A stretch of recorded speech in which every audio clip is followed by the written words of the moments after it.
que nous offrons ce culte tous ensemble à notre Dieu, gardons nos pensées fixées sur celui qui nous unit en ce matin. Que ce temps ne soit pas un rituel, mais une réelle occasion supplémentaire qui nous est donnée ce matin pour nous rapprocher de notre Dieu, pour mieux comprendre sa parole, pour lui offrir aussi notre reconnaissance et lui rendre toute la gloire qui lui est due. En ce jour saint, ce jour mis à part, ce jour de souvenir, nous nous rappelons qu'il est notre Créateur, il est notre Sauveur. Nous voulons témoigner qu'il est notre Maître également. Et en résumé, qu'il est notre tout. Gloire, gloire, gloire à l'agneau. Chantons ensemble.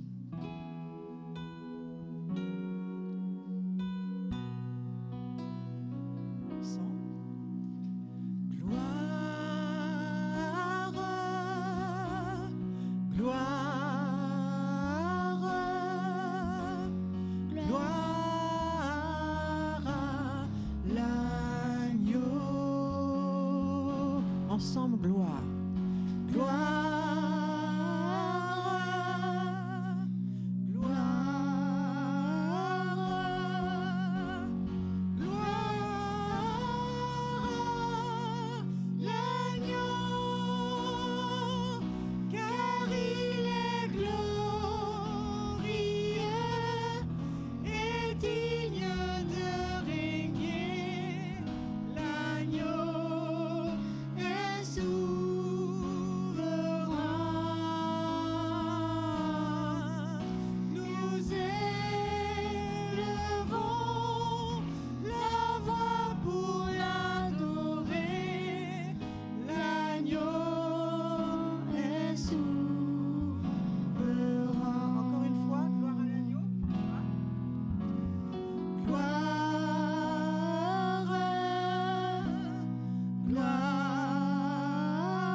Oui, Seigneur, tu es souverain dans notre vie, tu es souverain dans notre pays, tu es souverain dans notre Église.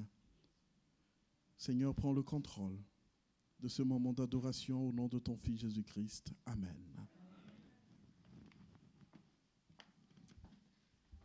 Alors, c'est une joie pour moi de vous retrouver ce matin. Je suis contente de vous voir. Vous tous qui êtes ici présents. Je suis contente également parce que je sais qu'il y a des personnes qui nous suivent sur le Zoom. Alors, toutes les personnes qui sont sur le Zoom, je ne peux pas vous voir, mais je vous fais un gros coucou. Vraiment que le Seigneur nous bénisse en ce matin, que ce temps puisse nous rapprocher de Dieu et nous rapprocher les uns des autres. Soyez vraiment les bienvenus, sentez-vous à l'aise, sentez-vous chez vous, sentez-vous accueillis, parce que c'est Dieu lui-même qui vous accueille. Et nous, sur l'estrade, nous sommes aussi ces interprètes, c'est le canal par lequel nous voulons vraiment que vous vous sentiez accueillis, aimés en ce jour de sabbat et dans sa maison. Alors bienvenue à tous, soyez bénis et qu'ensemble, vraiment d'un même cœur et dans l'unité, comme nous l'avons dit à l'école du sabbat, nous puissions rendre ce culte à notre Dieu. Bienvenue à chacun. Je vous invite maintenant à lire avec moi, nous allons passer à notre temps de repentance, à lire avec moi dans le psaume 51, les versets 4 et 9. Donc psaume 51, verset 4 et verset 9.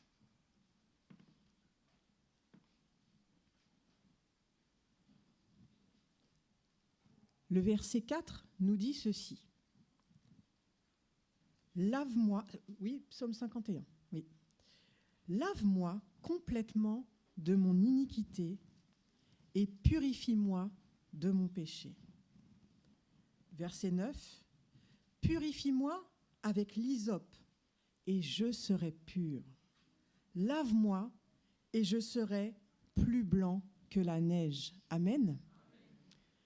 Une fois de plus, et tant que le souffle de vie nous est accordé, nous ne savons pas pour demain, mais aujourd'hui nous avons le souffle de vie. Dieu, notre Dieu plein d'amour, nous invite à reconnaître nos faiblesses, notre infidélité, notre incapacité à faire le bien par nous-mêmes. Et il nous encourage à nous tourner vers lui pour être libérés de tout mal, pour être transformés à son image et surtout remplis de son esprit. Amen. Alors que nous entonnons ce cantique, je vous invite une fois de plus à penser aux paroles que vous chantez.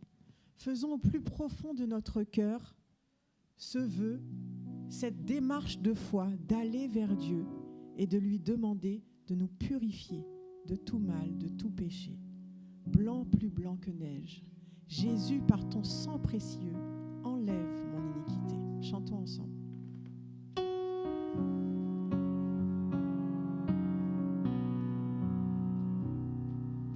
Jésus, par ton sang précieux,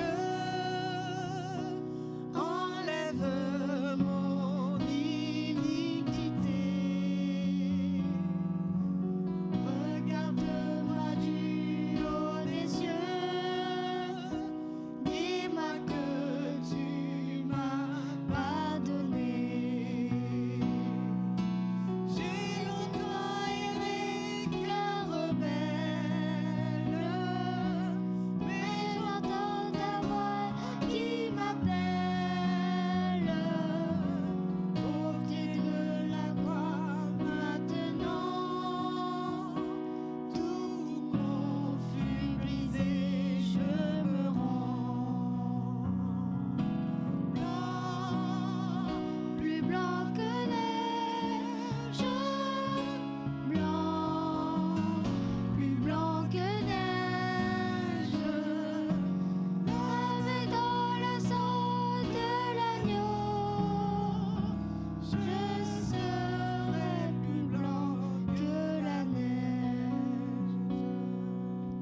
Pour le fardeau de mon péché, Dieu très saint est trop grand pour moi. Je veux en être délivré. À cette heure, oh, révèle-toi. Jésus, viens à ma délivrance. C'est tu peux calmer ma souffrance. Au pied de la croix maintenant, tout confus brisé, je me rends. Blanc, plus blanc que neige, blanc, plus blanc que neige, blanc, plus blanc que neige, lavé dans le sang de l'agneau, je serai plus blanc que la neige. Ô Jésus, ton sang précieux a lavé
je vous invite à vous agenouiller pour la prière.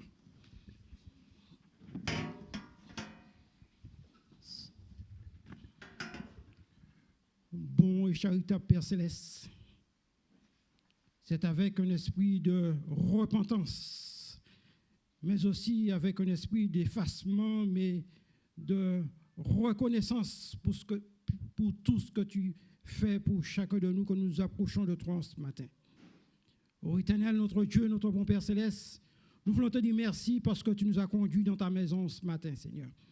Nous voulons te dire merci parce que durant la semaine, tu as été avec nous. Tu nous as protégés, tu nous as gardés, tu nous as arrachés, même de la mort, Seigneur. Et en ce matin, nous voulons élever nos âmes vers toi avec action de grâce et remerciement. Ô Éternel, il est vrai que certainement, nous avons péché contre toi. Il est vrai que certainement, nous nous sommes écartés de la voie. Nous avons pris des directions qui n'étaient pas conduites certainement par ton Saint-Esprit. Et nous voulons te dire pardon, Seigneur. Nous voulons te demander pardon pour ces fautes que nous avons commises devant ta face, Seigneur. Nous te demandons de nous laver dans le sang précieux de l'agneau, Seigneur. De nous blanchir, Seigneur, dans le sang de Jésus-Christ, Seigneur. Oh, nous venons de le chanter, Seigneur. Lave-nous, Seigneur. Purifie-nous, Seigneur, et rends-nous acceptables devant ta face, Seigneur. Ô Éternel, notre Dieu, notre Père, je voulais te présenter ton peuple ici à Mantes-la-Jolie, Seigneur. Je voulais te présenter toutes les familles de cette église, Seigneur. Te demandant de les visiter, petits et grands, d'accorder à ces familles, Seigneur, une grâce spéciale venant de toi, afin que ces familles puissent se tourner vers toi et te faire confiance en toutes circonstances, Seigneur. J'ai une pensée pour ceux qui ne peuvent pas se déplacer, pour une raison ou d'une autre, Seigneur, qui sont sur le net ou encore sur Zoom, Seigneur. Là aussi, bon Père Céleste, accorde-leur une grâce spéciale en ce jour de sabbat. Éternel, notre Dieu, notre bon Père Céleste, tout ce qui se passe autour de nous, nous montre que ton retour est imminent, Seigneur. Éternel, notre Dieu, notre bon Père Céleste, tu nous connais chacun individuellement. Tu sais ce qui se passe dans nos cœurs, Seigneur. Tu connais le nombre de cheveux que nous avons sur notre tête. Bon Père Céleste, merci parce que tu es notre Dieu créateur. Tu es notre Dieu rédempteur, mais aussi notre Dieu sauveur, Seigneur. Éternel, notre Dieu, notre bon Père Céleste, nous sommes venus aussi avec nos dîmes et nos offrandes, Seigneur, dans un esprit de remerciement, Seigneur. Te demandons de recevoir ces fonds que nous avons apportés dans ta maison, de bénir, Seigneur, les mains qui auront à dispatcher ces fonds, Seigneur, afin que des âmes soient touchées ici et là dans ce monde, mais aussi ici, à Mantes-la-Jolie, Seigneur. Éternel, notre Dieu, notre bon Père Céleste, oh, ce matin, tu nous as conviés à la table, Seigneur. Bon Père Céleste, touche nos cœurs en ce matin, alors que nous sommes dans le sabbat. Éternel, notre Dieu, notre Père, puisses-tu nous aider, Seigneur, afin que nous puissions faire l'expérience de l'adoration en esprit et en vérité. Bon Père Céleste, lève-toi dans ton temple en ce matin, Seigneur. Lève-toi parmi nous en ce matin, s'il te plaît, Papa, et que nos ennemis soient dispersés au nom puissant de Jésus-Christ de Nazareth. Éternel, notre Dieu, notre Père, je voulais te présenter celui qui parlera en ton nom ce matin, le pasteur. Bon Père Céleste, touche-le en ce matin, saisis-le par ton Saint-Esprit, Seigneur, de telle sorte que les paroles qu'il prononcera en ce matin puissent être des paroles qui puissent toucher le cœur, Seigneur, et que nous puissions grandir dans la foi et marcher fidèlement et sincèrement devant ta face, Seigneur. Éternel, notre Dieu, notre Père, que ta gloire se manifeste dans ton temple en ce matin. Viens par ta puissance, Seigneur. Viens par ta puissance, Seigneur, et fais du bien à chacun de nous. Nous t'en prions, Seigneur. Donne-nous le pain de vie en ce matin, Seigneur. Nous t'en prions au nom de Jésus, Seigneur, qui vit et qui règne au siècle des siècles, et pour ta gloire seule, au nom de Jésus. Amen. Nous arrivons au temps du ramassage des dîmes, des offrandes. Et pour introduire ce moment, je vais laisser la parole à James.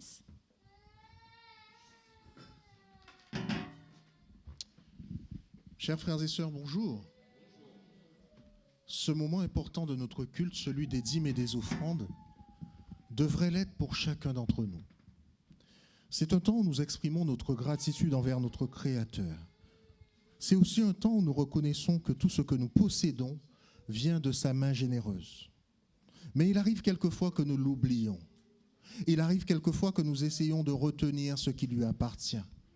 Il arrive quelquefois que nous ayons une vision qui fasse que nous ayons envie de ne pas rendre à Dieu ce qui lui appartient. Et pourtant, l'Éternel nous invite, dans Malachie 3, verset 10, à faire ce que nous connaissons déjà. Apportez à la maison du trésor toute la dîme, afin qu'il y ait de la nourriture dans ma maison. Et mettez-moi ainsi à l'épreuve, dit l'Éternel des armées. Et vous verrez si je n'ouvre pas pour vous les écluses du ciel et si je ne répands pas sur vous la bénédiction en abondance. Les offrandes, quant à elles, sont un geste du cœur qui complète notre dîme. Elles expriment notre amour spontané, notre reconnaissance et notre désir de participer activement à la mission. Que ce soit pour les projets de notre communauté locale via les offrandes, que ce soit pour l'œuvre missionnaire mondiale via la dîme, que ce soit pour aider ceux qui souffrent, les opprimés, Dieu nous aide et veut nous permettre d'accomplir son plan. Nous devons, chers frères et sœurs, prendre l'enseignement de la Bible qui nous enseigne que chaque offrande a de la valeur aux yeux de Dieu et que nous devons donner l'exemple en faisant en sorte de permettre à l'œuvre missionnaire de se poursuivre à Mantes-la-Jolie, mais aussi dans le monde. Amen. Merci à James pour ces paroles. Donc, nous allons laisser le diaconat recueillir nos dons, nos offrandes. Nous avons le TPE qui est en place, donc nous vous invitons à lever la main si vous souhaitez offrir des dons par cet intermédiaire. Et nous aurons la joie d'écouter, pendant ce temps de ramassage, un morceau instrumental qui nous sera présenté par Joshua, Noah et Anna Didon. Donc je vous invite à écouter attentivement ce morceau instrumental.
Un grand merci à tous les trois pour ce morceau fort agréable à écouter.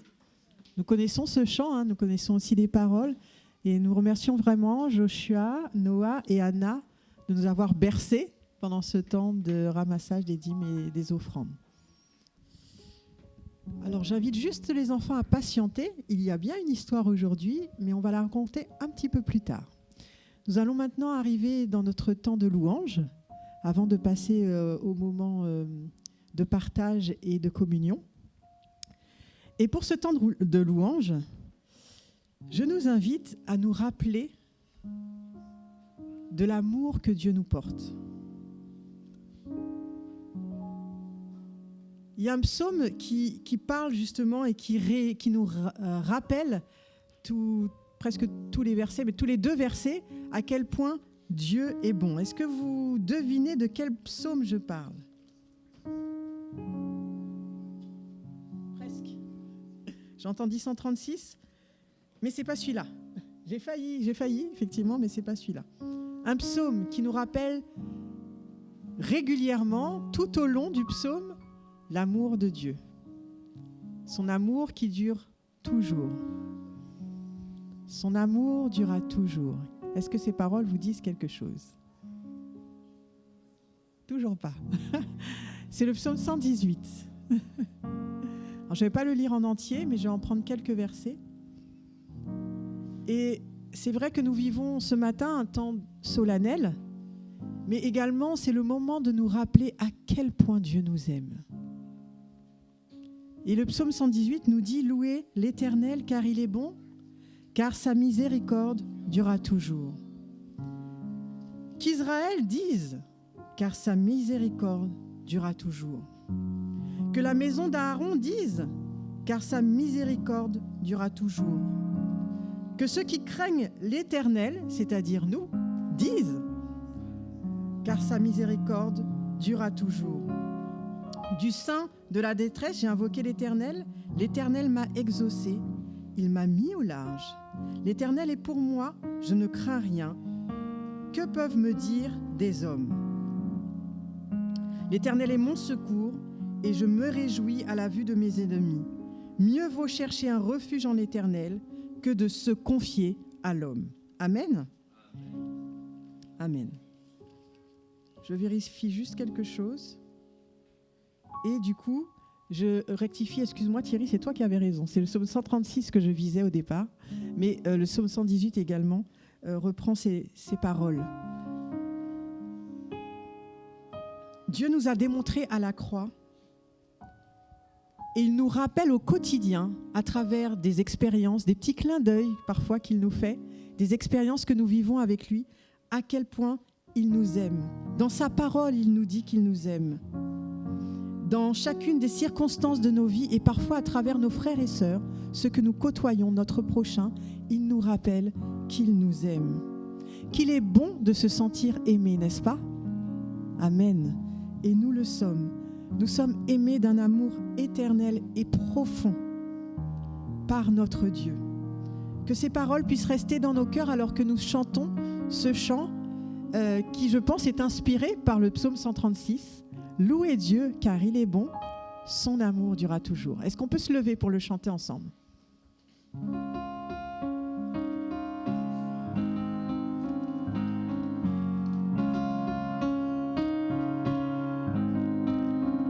Ensemble. Louez Dieu car il est bon, Son amour durera toujours.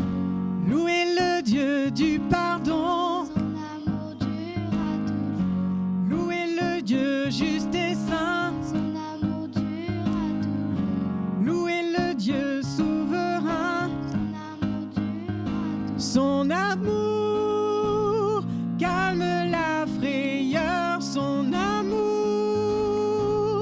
guérit la douleur, oui son amour chasse nos erreurs, Dieu nous offre la grâce de son amour.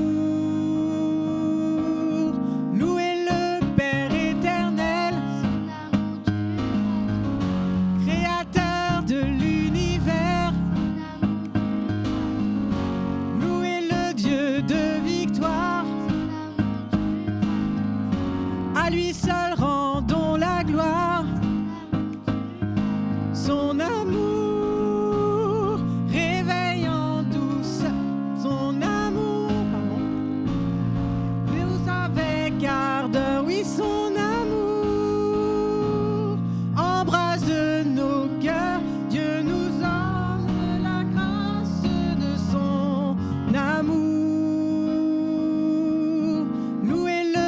Dieu tout-puissant. Son amour durera toujours. Il prend soin de ses enfants. Son amour durera toujours. Louez le Dieu de victoire. Son amour durera toujours. À lui seul rendons la gloire. Son amour durera toujours. Son amour calme la frayeur. Son amour guérit la douleur. Oui, son amour chasse nos erreurs. Dieu nous offre la grâce de son amour. Son amour réveille en douceur. Son amour touche avec ardeur. Oui, son amour embrase nos cœurs. Dieu nous tient sous les ailes de son. Dieu nous offre la grâce de son amour. Son esprit nous remplit de son amour. Louez-le. Ensemble, louez-le. Louez-le. Louez-le. Amen. Loué soit notre Dieu pour l'amour qu'il nous porte. Je vais vous inviter à garder votre position et nous allons lire le texte de référence pour aujourd'hui avec Évelyse.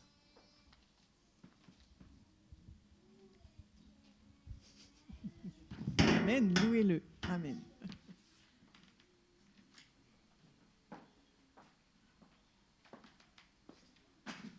Je vous invite à ouvrir la parole pour lire avec moi le passage qui se trouve dans Luc 10, au verset 38 à 42. Luc 10, au verset 38 à 42. Comme Jésus était en chemin avec ses disciples, il entra dans un village et une femme nommée Marthe le reçut dans sa maison.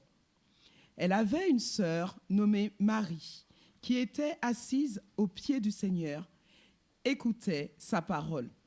Marthe, occupée à divers soins domestiques, survint et dit : Seigneur, cela ne te fait-il rien que ma sœur me laisse seule pour servir ? Dis-lui donc de m'aider. Le Seigneur lui répondit : Marthe, Marthe, tu t'inquiètes et tu t'agites pour beaucoup de choses. Une seule chose est nécessaire.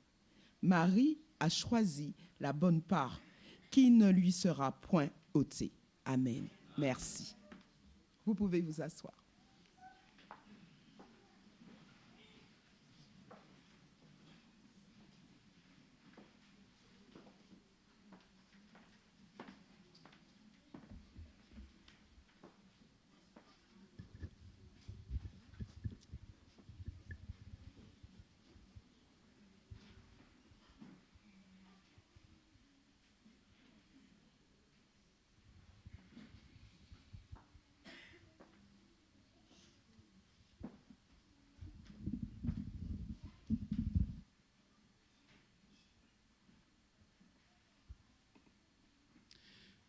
Avez-vous déjà eu l'occasion de vous retrouver seul avec vous-même?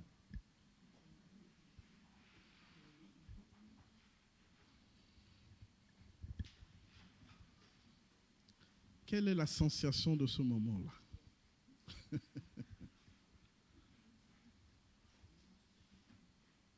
Seul avec soi-même.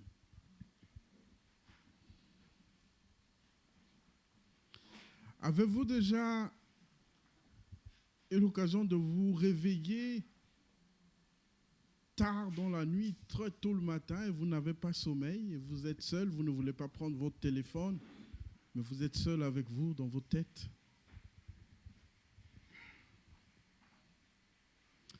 Il nous arrive souvent ces moments-là.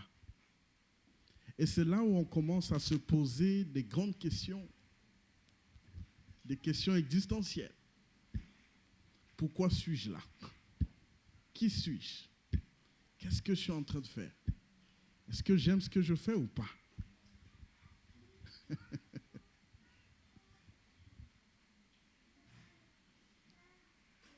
Il m'arrive souvent les samedis, je ne sais pas pourquoi, mais je me réveille presque systématiquement à 4h30.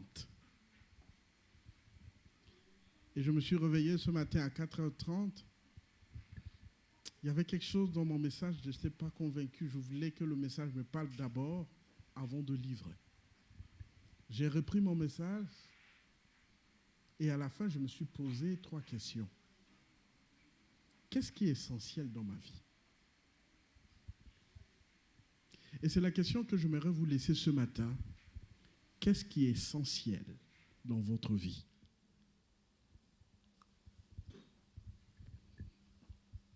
Il y a de cela 13 ans, j'étais encore étudiant en théologie et j'étais en 3e année, si je ne me trompe pas, et dans le cadre de nos études, nous devons passer un stage. Et dans ce stage, nous devons prêcher pendant une conférence biblique de 2 semaines. Le 4e soir arrive. J'ai bien préparé mon sermon avec les diapos, plus de 180 diapositives. C'est-à-dire passé, tout était carré, tout était bien. J'étais fier de mon message, j'étais convaincu de mon message. Le soir vers 18h, la salle est pleine. La chorale a chanté. On a prié. Le coordinateur m'a dit, maintenant c'est à ton tour de parler de Dieu. Je me suis levé. Et quand j'ai pris le micro, plus de lumière. Tout s'est éteint, il y a eu coupure générale d'électricité. Toute ma prédication était dans l'ordinateur. Je n'avais rien en tête. Tout était dans l'ordinateur. Plus de courant. Et dans le contexte dans lequel j'étais, alors naturellement, on a cherché des lampes tempêtes, voilà, les bougies on a allumées, il y a la fumée, il y a beaucoup de monde, donc l'ambiance n'était pas vraiment bien. J'ai commencé à paniquer et j'ai dit, Seigneur, s'il te plaît, fais quelque chose. C'est à ce moment qu'un vieux pasteur s'est approché de moi, tout doucement, dans l'obscurité. Il m'a chuchoté à l'oreille, dis juste l'essentiel. En moins de 10 minutes, ce soir-là, j'ai dit l'essentiel.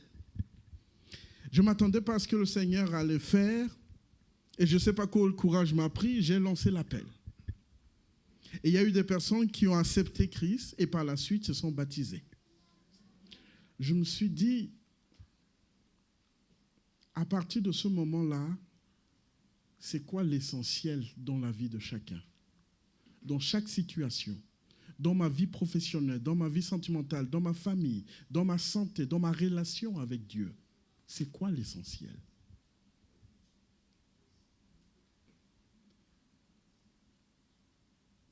Et je pense que chacun de nous, peut-être on s'est déjà posé ce genre de questions, pas peut-être sous cette forme, mais peut-être on s'est déjà posé ce genre de questions-là. Qu'est-ce qui est important? Le mot essentiel vient du latin essentialis qui dérive de l'essence. L'essence est le cœur, le noyau, la substance de quelque chose. En philosophie, l'essentiel s'oppose à l'accident. Essentiel, c'est ce qui est le noyau, le central, et l'accident, c'est ce qui vient complémenter tout simplement la chose, qui n'est pas indispensable à l'existence. Pour simplifier, on peut dire l'essentiel est vital. L'accident est peut-être utile, mais pas vital. Il y a toujours 2 choses. Il y a ce qui est essentiel, il y a l'accident. L'essentiel est vital, l'accident n'est pas forcément vital. Par exemple, si je reste toujours dans le domaine de la philosophie, pour Socrate, il est essentiel d'être mortel. Parce que c'est l'effet d'être mortel qui fait de nous des humains. Si nous n'étions pas des mortels, donc nous ne sommes pas des humains, d'après lui.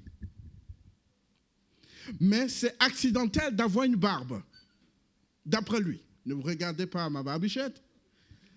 Mais quand il dit sans barbe, il vit. Mais s'il n'est pas mortel, alors là, il y a un problème. Est-ce que vous comprenez un peu la logique que je suis en train de faire? On laisse un peu la philosophie de côté et on revient dans une voiture. Pour ceux qui aiment la voiture, le moteur est essentiel, mais la peinture est accessoire. Dans un mariage, l'amour, la fidélité, la communication sont essentiels. Mais le décor de la salle des fêtes pour le mariage est accessoire. Même si on n'aime pas entendre ça. Dans la vie spirituelle, il y a aussi l'essentiel et l'accessoire. Et ce soir-là, dans la salle obscure, Dieu m'a dit, va droit au cœur du message. Généralement, dans la vie spirituelle, il y a des questions que nous nous posons, mais les réponses que nous trouvons à ces questions-là, on les place, mais pas à des endroits adéquats.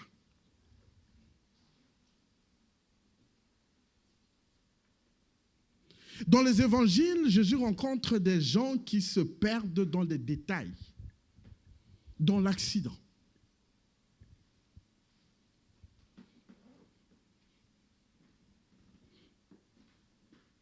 Des gens qui se perdent dans des détails religieux, des détails sociaux, culturels, des détails amoureux. Et Jésus, sa mission était de ramener ces personnes à l'essentiel.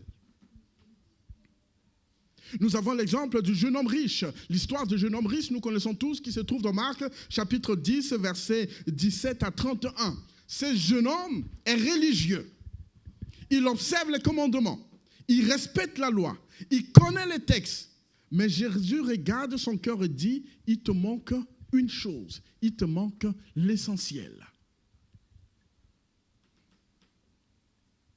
Ce jeune homme ne souffrait pas d'un manque d'information, mais d'une priorité mal placée.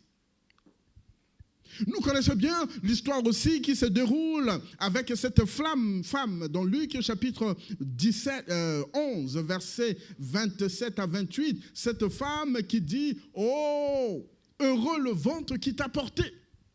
Parce qu'elle a vu un miracle s'opérer. Elle était contente. Elle a remercié le ciel. Elle a dit, toi Jésus, heureux le ventre qui t'a porté. Et Jésus a ramené cette femme à quoi? À l'essentiel. Jésus répond, heureux plutôt ceux qui écoutent la parole de Dieu et qui la gardent.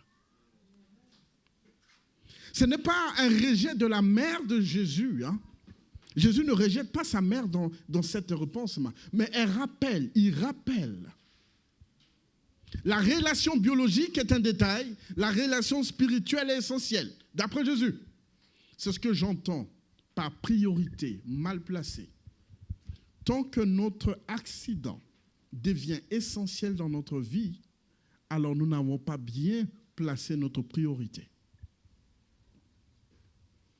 Et on peut revoir notre vie quand nous nous réveillons à 4 heures du matin ou quand nous sommes seuls avec nous. Est-ce que ma vie est composée que des accidents, des détails, ou des choses essentielles? Des fois, je me prends la tête juste pour la couleur du mur. Est-ce essentiel?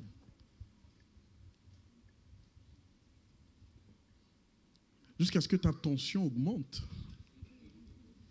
Juste parce que la couleur du mur, on n'a pas demandé ton avis.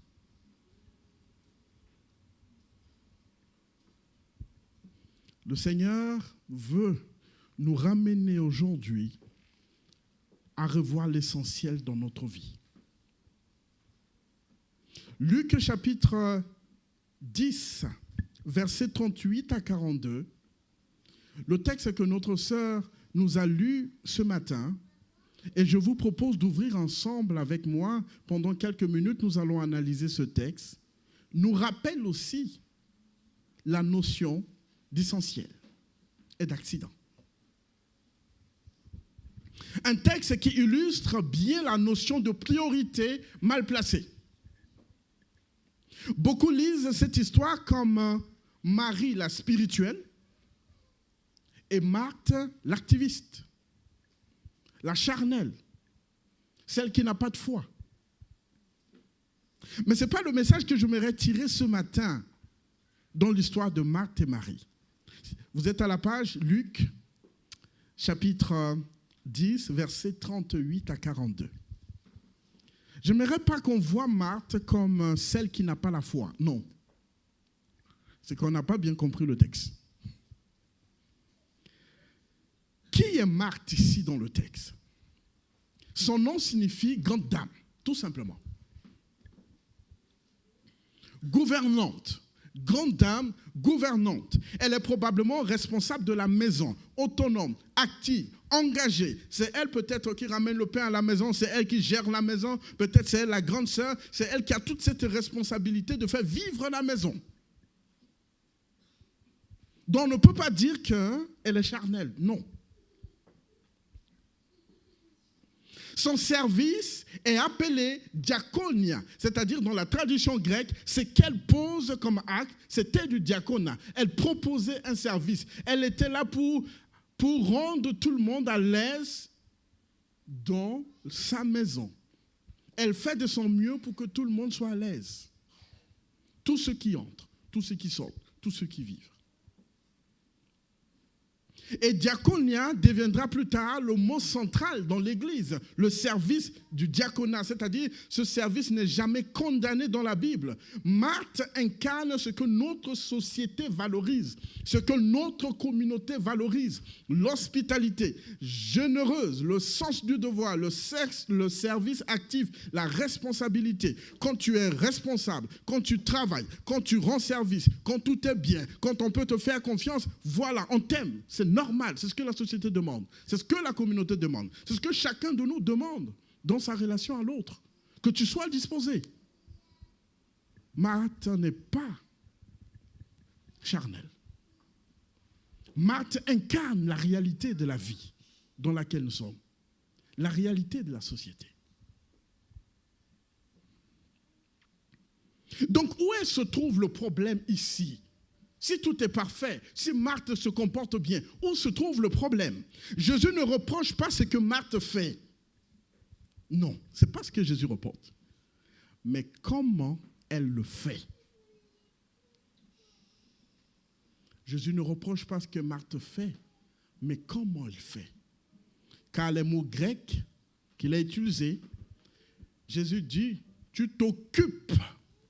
Occuper veut dire littéralement tirer dans tous les sens, distraire, fragmenter, tu es sur tous les champs, tu résous tous les problèmes, tu es à gauche, à droite, tu t'inquiètes de ceci, de cela. En fait, pour le bien de l'autre, tu te divises en plusieurs morceaux. À un certain moment, toi-même, tu ne te retrouves plus. À un certain moment, tu ne sais plus pourquoi tu fais ces choses-là. Divers soins ou diaconia veut dire littéralement un service multiple, dispersé. Tu t'inquiètes veut dire littéralement être anxieux, divisé mentalement. Tu t'agites veut dire littéralement être dans le trouble, le tumulte intérieur pour le bien de ceux qui entrent dans ton église, de ceux qui entrent dans ta maison, de ceux qui te côtoient, de ceux qui te croisent. Tu te mets toujours en stress.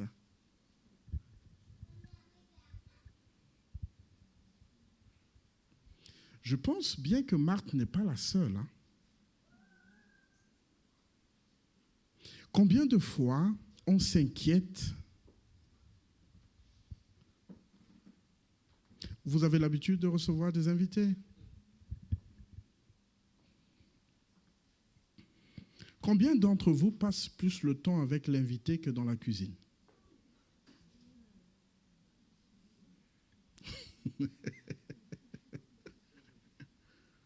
Quand on invite quelqu'un, on passe plus le temps à préparer l'arrivée de la personne que de recevoir la personne, que de passer du temps avec la personne. Et je pense que même dans l'Église, on fait aussi. On passe plus le temps à arranger pour que tout soit bien que de vivre le moment présent avec l'invité. Et je pense que chaque sabbat, nous avons rendez-vous avec Dieu quand nous venons à l'Église. C'est-à-dire, ensemble, nous nous retrouvons dans un endroit pour que le Seigneur nous parle, pour que nous écoutons, pour que nous entrons en adoration avec lui. Mais quand nous sommes là, est-ce que nous passons vraiment le temps avec lui ou nous nous occupons beaucoup plus à ce que tout se passe bien? Quand nous sommes dans notre maison, est-ce que nous passons plus de temps avec lui ou nous nous inquiétons de ce qui ne va pas dans ma relation avec lui? Je m'inquiète de « Ah, ceci n'a pas bien marché, ceci n'a pas fait ceci, cela n'a pas fait ceci, tel n'a pas ceci. » Je ne profite pas du moment présent avec lui. Et je peux dire que c'est la même chose dans nos relations avec nos enfants, avec nos proches. On travaille dur. Parce qu'on se rassure, c'est pour garantir leur avenir. C'est normal, on travaille très dur. C'est pour qu'ils aient tout ce dont ils ont besoin. Mais combien de temps on passe réellement avec ces enfants-là? Jusqu'à ce qu'ils deviennent grands, c'est là où on se rend compte qu'on a plus travaillé pour les aider, pour les accompagner, mais on ne passe pas beaucoup de temps avec eux.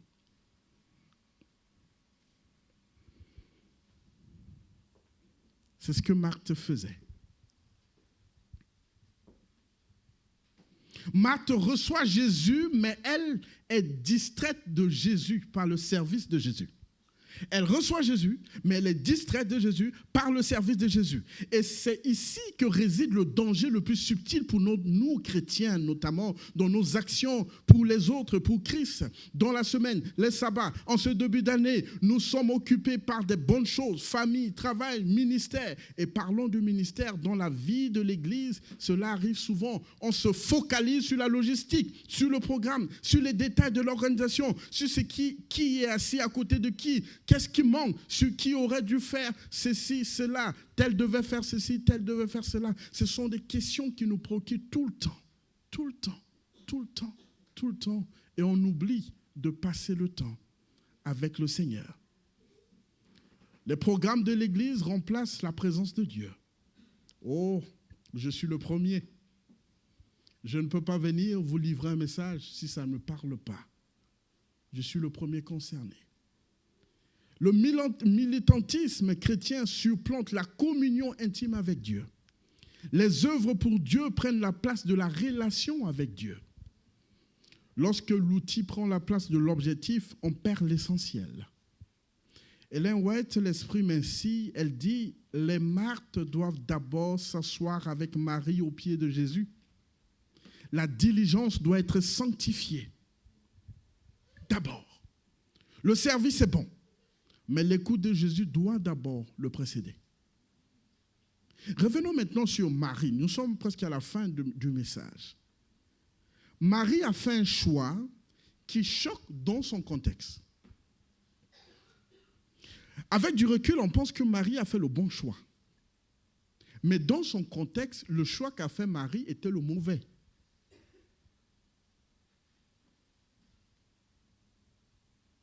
Marie vient s'asseoir au pied du Seigneur, elle écoute. Ce choix choque parce que le texte dit, elle s'assoit, c'est-à-dire entre dans une posture de l'apprentissage, habituellement réservée aux hommes. Tu ne peux pas t'asseoir au pied d'un homme qui n'est pas ton mari en lieu public. C'est ce qu'elle a choisi de faire. Dans la culture juive, elle a pris le risque de s'asseoir, d'apprendre comme un homme qui devait apprendre. Quand on entre en profondeur, on se dit, mais finalement, qui a tort dans l'action? Est-ce Marie ou Marthe? Au pied du Seigneur est dans une position du disciple. C'est le disciple seul qui a la responsabilité, qui a ce devoir de s'asseoir au pied du maître pour apprendre. Elle écoute. Elle est réceptrice, attentionnée.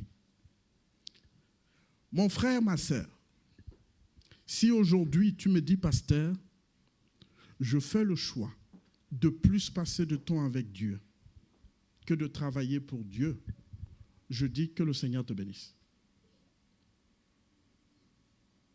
Le plus important, c'est plus passer du temps avec lui. que de travailler pour lui. Parce que beaucoup de personnes qui travaillent pour lui ne travaillent pas avec lui.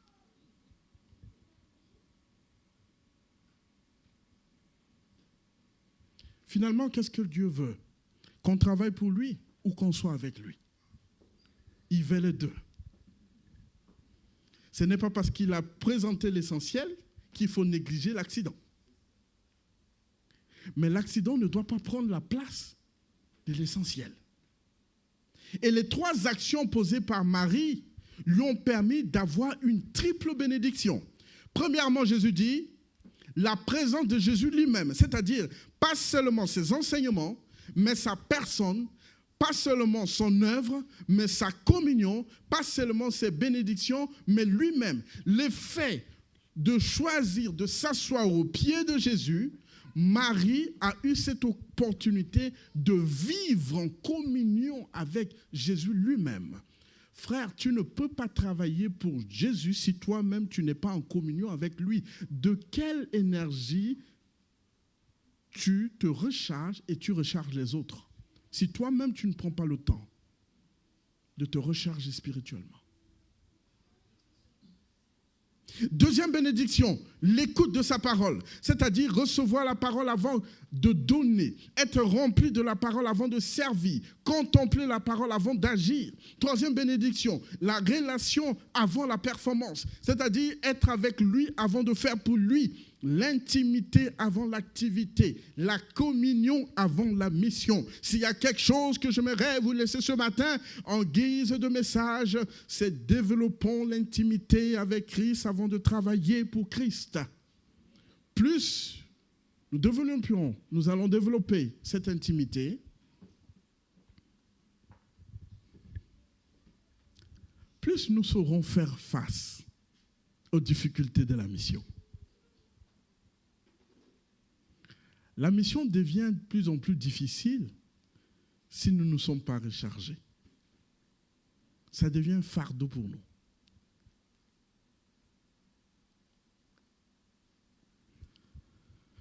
Ces 3 bénédictions ne seront pas ôtées dans la vie de Marie. C'est Jésus qui a dit. On est là dans un contraste. Les accomplissements de Marthe sont temporaires et périssables. Le choix de Marie est permanent et éternel. Mes chers, spirituellement, nous sommes dans un contexte de conflit cosmique. C'est-à-dire un conflit entre le bien et le mal. Lorsque tout bascule dans ce conflit-là, lorsque la vie frappe, lorsque la maladie arrive, lorsque la mort approche, lorsque nos forces diminuent, lorsque l'avenir devient incertain, dans ces moments-là, les détails s'effacent. Les choses que nous pensions indispensables ne le sont plus. Ce qui est plus urgent, c'est de rester accroché à Jésus-Christ. Oh, dans ces derniers temps, beaucoup diront Jésus, mais j'ai fait ceci à ton nom. Marthe avait Jésus dans sa maison, mais n'était pas avec Jésus. Le jeune homme riche parlait avec Jésus, mais n'était pas avec Jésus. La dame qui a dit heureuse est la femme qui t'a porté et qui t'a allaité était en présence de Jésus, mais ne vivait pas avec Jésus. Mais seule Marie a bu la parole de Jésus. Seule Marie a intériorisé les enseignements de Jésus.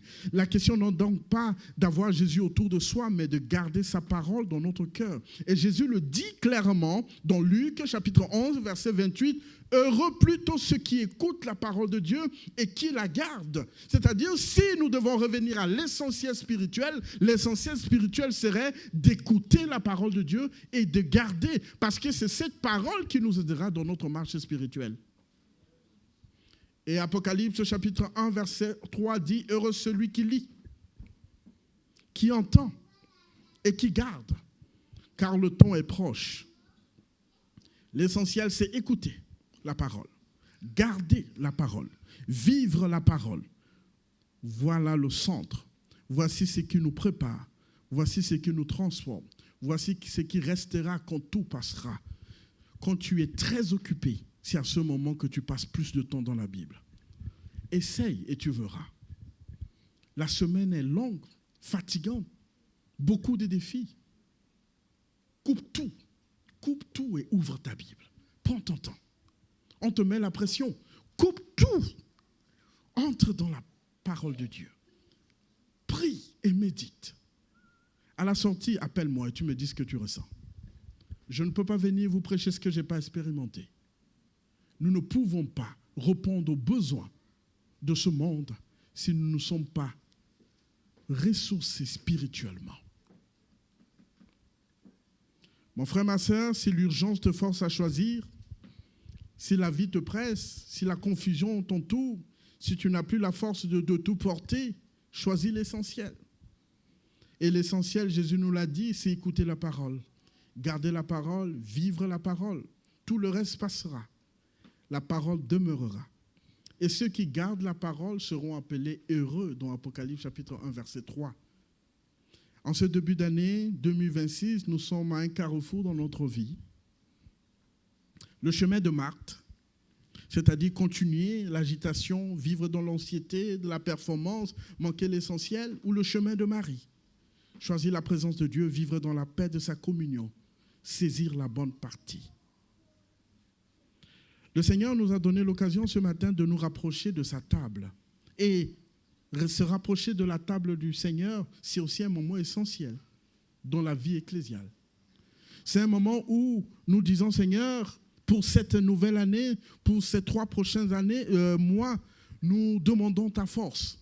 Nous te réclamons l'énergie nécessaire, spirituelle, morale, physique, sanitaire, pour les défis qui sont devant nous. Que le Seigneur nous aide à vivre ce moment avec lui, à faire une pause dans notre tête et à profiter de sa présence. Ceux qui se sont préparés pour ce moment, sous la direction des diacres et diaconesses, vont passer au lavement de pieds. Le lavement de pieds qui est aussi un signe d'humilité, d'union avec Christ, ce que nous avons vu dans notre école du sabbat. Symbole de recommencement. Et la Sainte Seine elle-même est un appel à laisser tomber les détails, les querelles, les distractions et à revenir au cœur de l'évangile, Christ donné pour nous. Je laisse la place à la diaconesse qui doit nous donner, ou le diacre qui va nous donner les directives à suivre. Et dans un esprit de prière, nous allons nous séparer après la prière.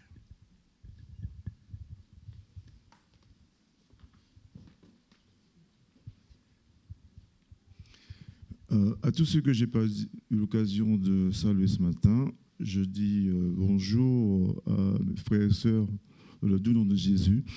Maintenant, nous allons passer au moment de lavement des pieds. Donc, pour les hommes, c'est la salle qui se trouve à ma droite. Et pour les couples et les femmes, c'est la salle qui se trouve à ma gauche. Alors, on va passer par ici. Comment dirais-je ? Nous avons déjà tout installé. Donc, je vous laisse vous déplacer par petits groupes.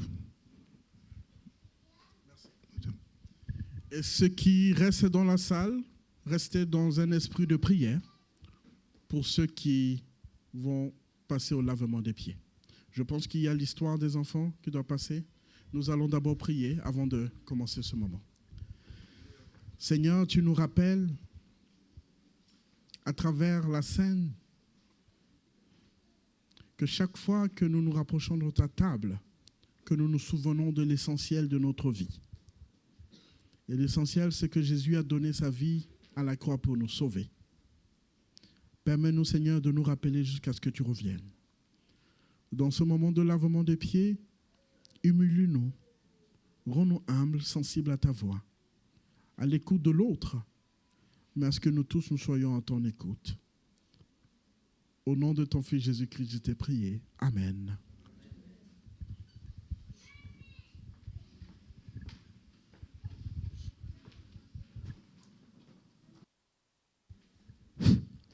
Alors donc, je vais inviter, pendant que toutes les personnes qui se déplacent pour participer au moment de lavement des pieds.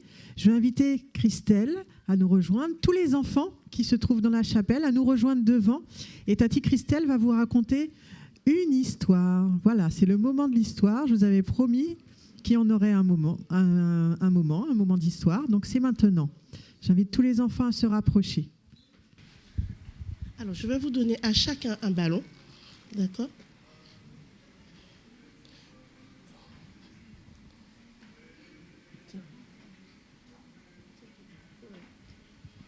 Tiens.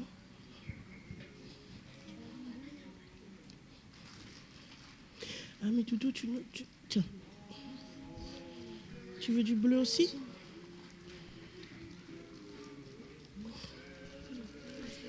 Ah, j'ai pas du bleu, tiens du vert. Mais j'ai plus de bleu.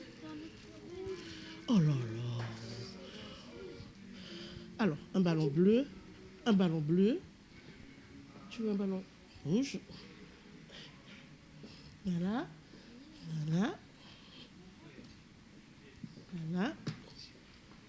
Tu veux pas de ballon? Ah, d'accord. Tout le monde a eu un ballon? Qui? Tiens. Tu veux un ballon? Iliane, tu n'as pas eu de ballon? Voilà. Tu veux un ballon, Nanou? Alors, est-ce que j'ai dit ça, Mathéo? Non. Alors, tu as un trou? D'accord. Tiens. Vous avez le ballon dans votre main. Alors, on va essayer de lancer le ballon.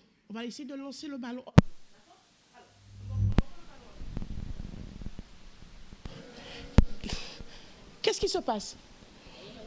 Il retombe. Pourquoi il retombe le ballon? Parce que... D'accord. Oh, vous, la gravité. D'accord. Parce qu'il y a la gravité. Mais pourquoi? Plus simplement, pourquoi il retombe? À cause de la force d'attraction du noyau de la Terre. Ok, d'accord. Plus simplement encore. Plus simplement. Parce qu'il n'est pas gonflé. Oui, mais on suppose que c'est parce qu'il n'a pas d'air qu'il ne gonfle pas. Donc ce qu'on va faire, vous allez le gonfler. Nous allons le gonfler.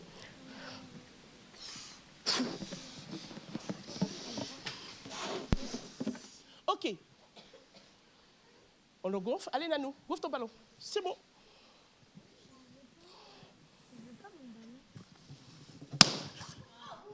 Ne le gonflez pas aussi fort, aussi doucement. Tiens. Allez, on le gonfle. Tu veux pas le gonfler?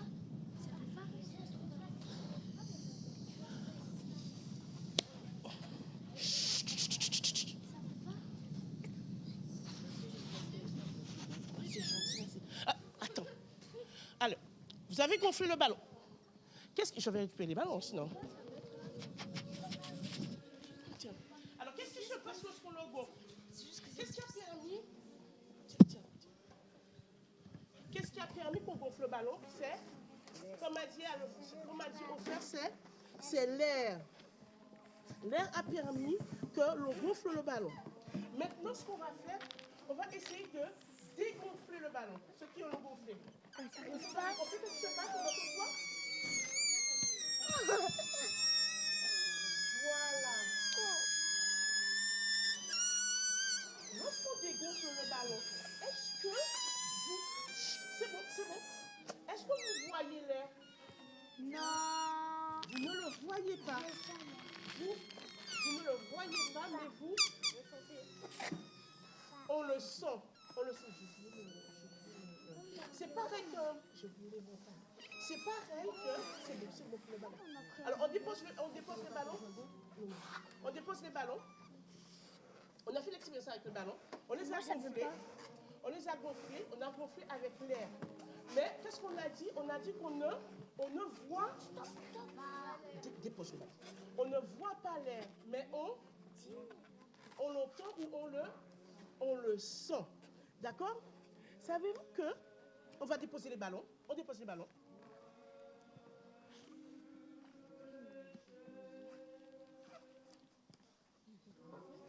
Savez-vous que c'est pareil, le Saint-Esprit agit pareil dans notre vie. Est-ce que vous voyez le Saint-Esprit? Non, mais vous savez qu'il est là. Le Saint-Esprit peut agir dans votre vie aussi, comme l'air. C'est-à-dire que nous pouvons faire, le Saint-Esprit peut faire de grandes choses dans votre vie.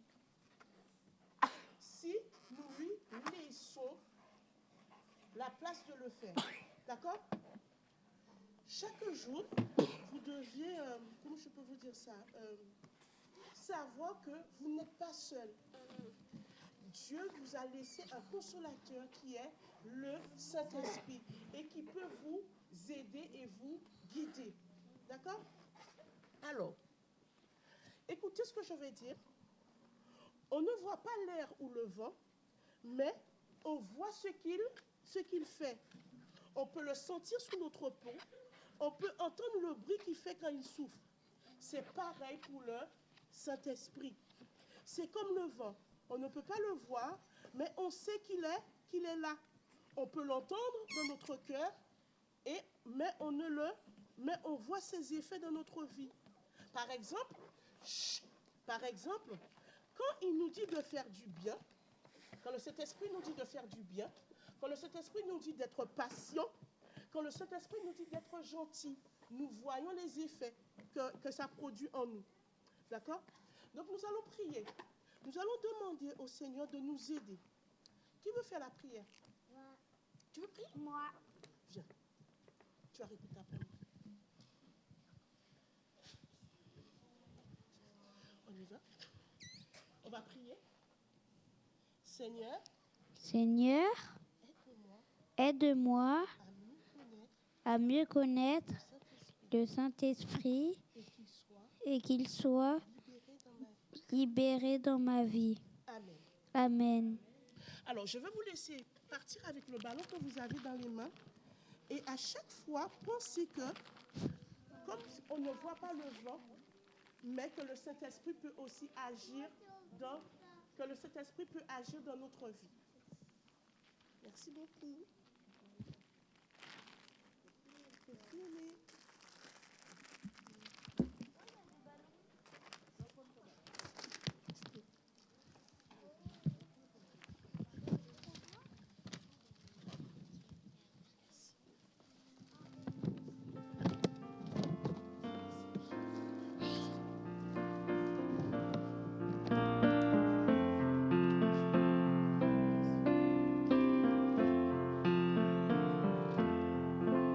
Il est tant de beautés en ce monde,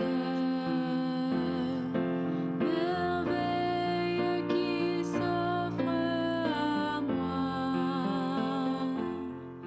Mais je sais, mon Seigneur, que rien. Donc nous allons passer à la deuxième partie de ce temps de Sainte Seine.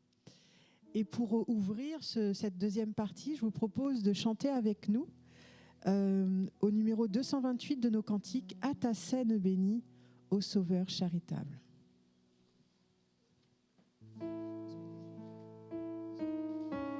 La première strophe uniquement.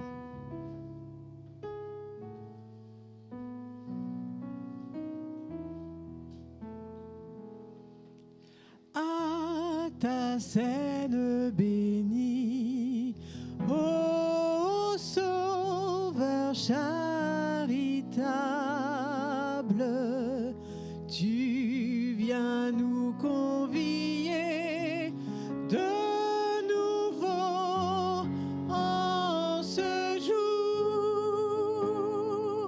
au milieu du désert, tu dresses cette table qui nous rappelle au Christ ton ineffable amour.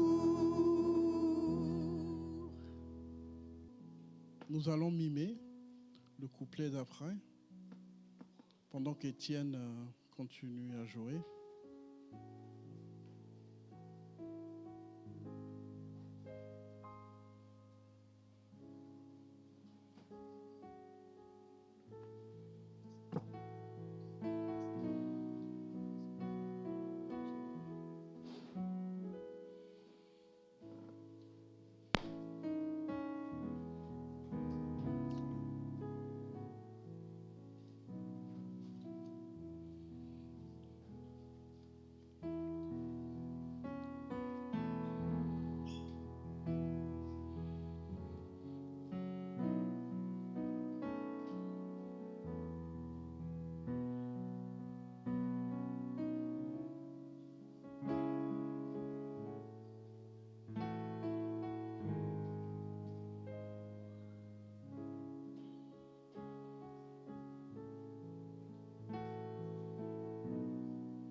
Bienvenue à tout un chacun à la table du Seigneur. Nous sommes toujours dans Luc. C'est Luc qui nous retient toute la journée. Et cette fois-ci, je suis au chapitre 22. Luc raconte comment Jésus est revenu à l'essentiel avant de partir. Il a laissé deux choses. Il y a le baptême, il y a la Sainte Seine. Et Luc chapitre 22, verset 19 dit, ensuite il prit du pain. Et après avoir rendu grâce, il le rompit et le leur donna en disant, ceci est mon corps qui est donné pour vous. Faites ceci en mémoire de moi. Vous êtes priés de rester debout pendant que nous ici du haut de la chaire, nous allons nous mettre à genoux et Pierre va prier sur le pain.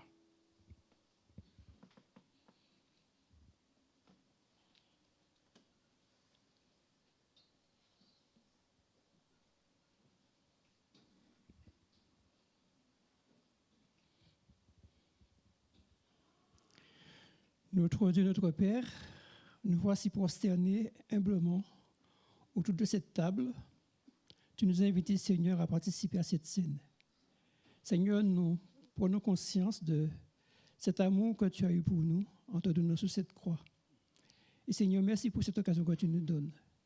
Seigneur, permets que ton esprit puisse nous animer, comprendre, Seigneur, ce geste et chaque jour nous appliquer, Seigneur, à te ressembler, à avoir cet esprit d'humilité. Et Seigneur, permets que nous abandonnions, Seigneur, entre tes mains et que ta volonté se fasse dans nos vies. Bénis ce pain que nous allons prendre et que ton esprit nous accompagne durant cette journée et que ta paix demeure dans nos cœurs. Nous t'avons prié en Jésus ton Fils. Amen.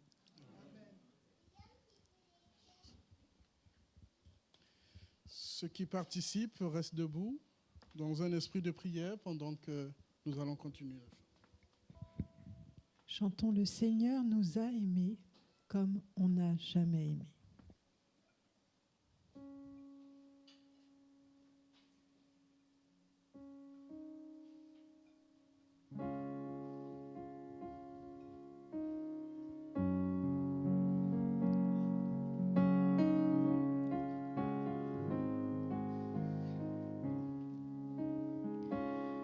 Le Seigneur nous a aimés comme l'on n'a jamais aimé.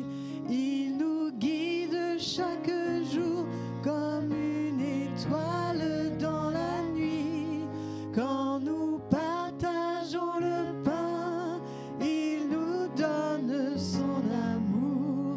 C'est le pain de l'amitié, le pain de Dieu.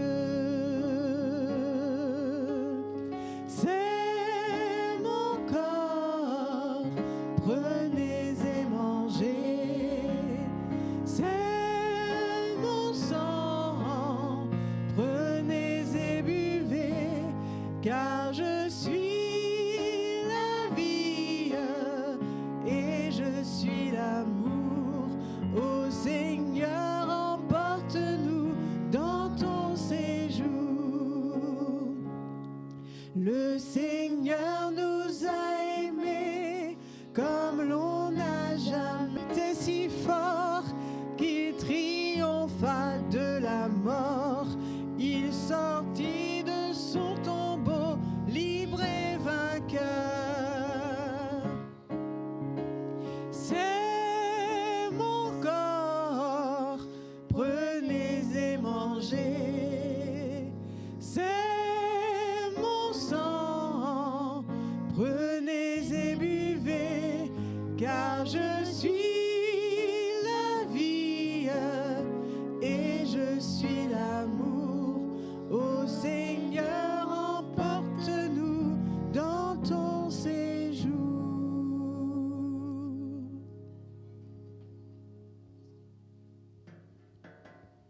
Tout le monde est servi? Mangeons tous.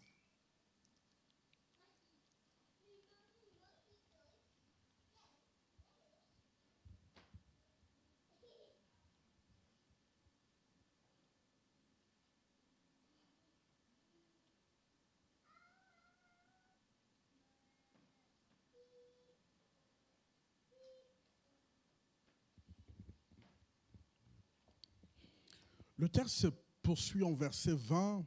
Il dit, il prit de même la coupe après le souper et la leur donna en disant, cette coupe est la nouvelle alliance en mon sang qui est répandue pour vous.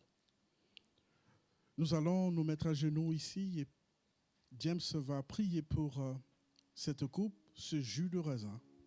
Et je vous prie de rester debout pendant ce moment.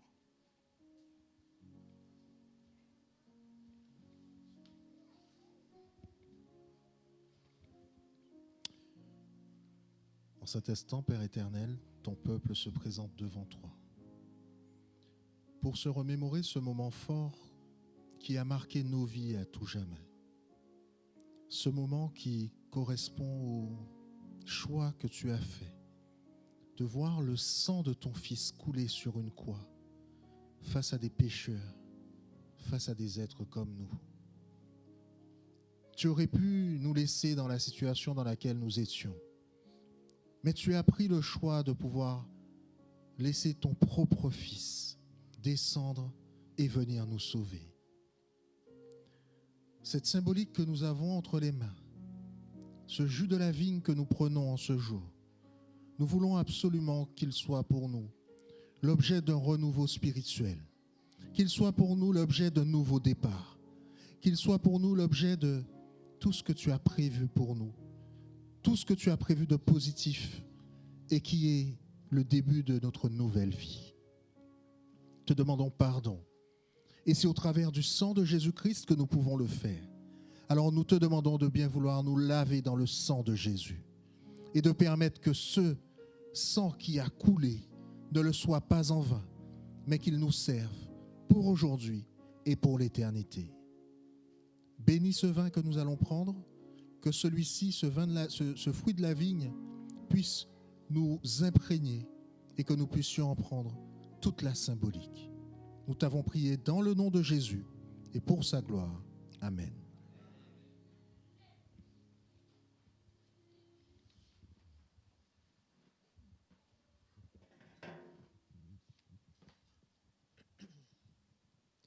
Chantons, tu payas mon salut par ton grand sacrifice.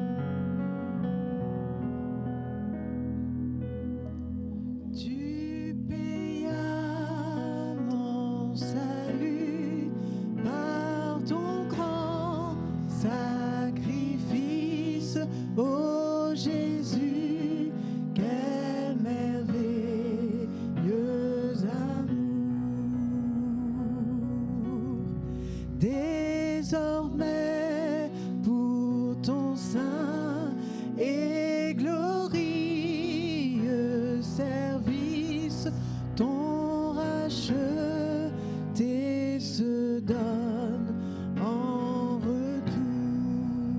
Je viens à ton autel, je viens à ton autel, offrande volontaire, librement, je veux servir mon roi.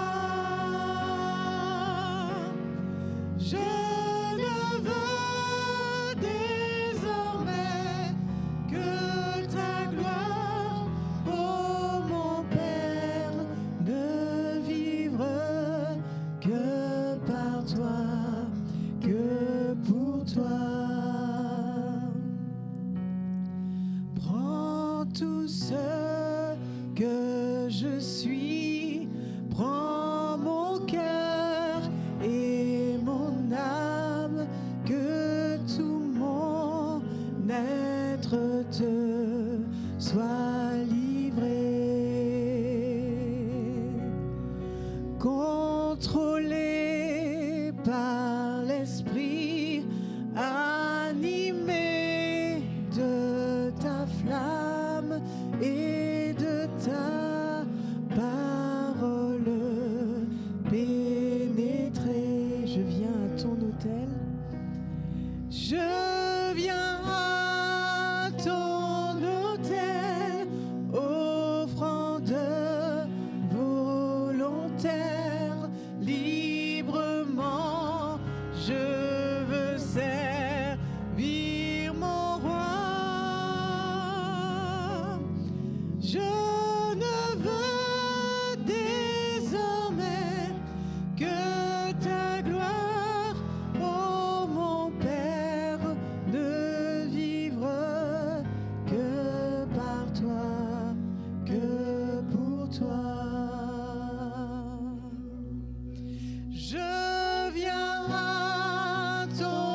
Est-ce que tout le monde a été servi?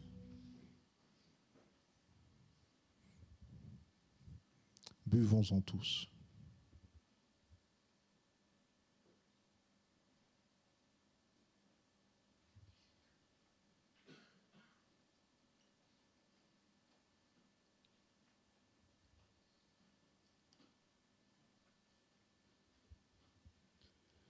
Je viens à ton autel, l'offrande volontaire.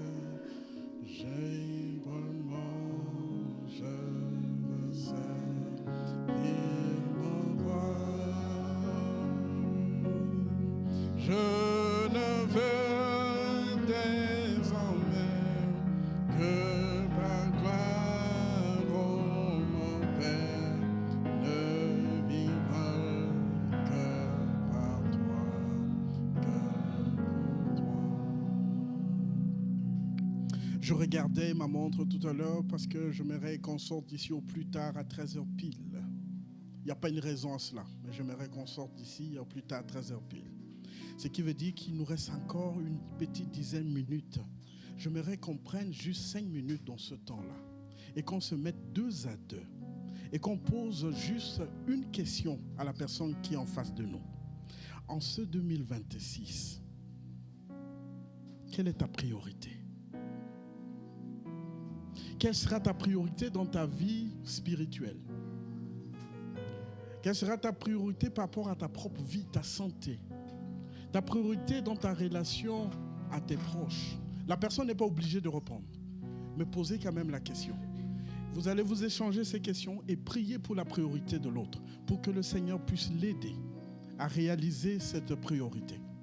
Mettez-vous 2 à 2 et posez ces questions à la personne qui est en face de vous et priez ensemble avant la dernière prière.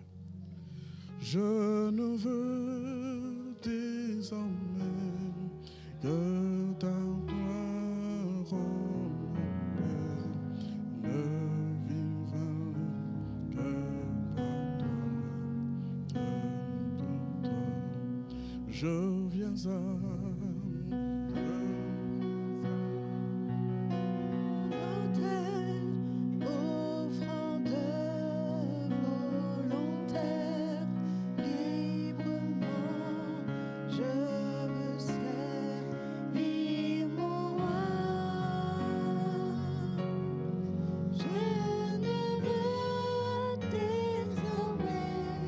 Que ta gloire, oh mon Père,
Je vous invite à chanter avec moi notre chant de bénédiction, que la paix de Dieu reste dans nos cœurs.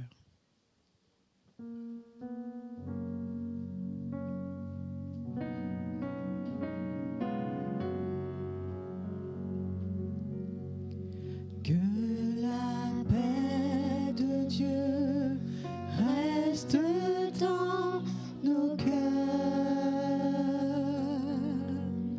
Que la paix de Dieu reste dans nos cœurs.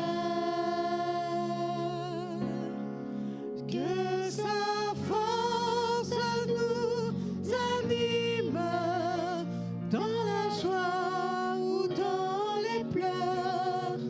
Que la paix de Dieu reste dans nos cœurs.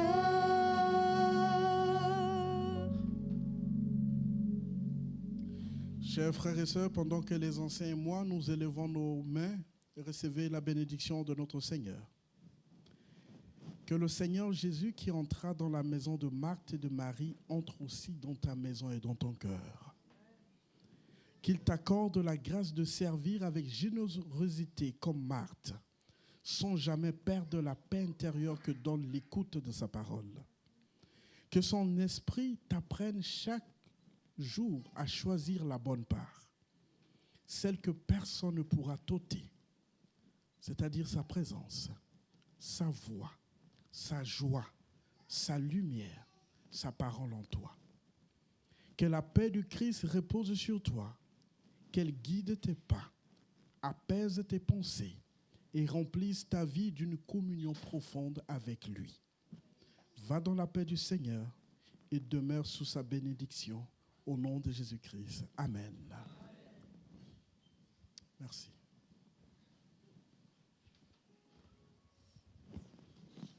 Eh bien, nous vous souhaitons à chacun un bon sabbat dans la paix du Seigneur, alors que le diaconat va nous conduire dans la sortie. Nous allons reprendre « Le Seigneur nous a aimés », uniquement la dernière strophe. La 4e strophe.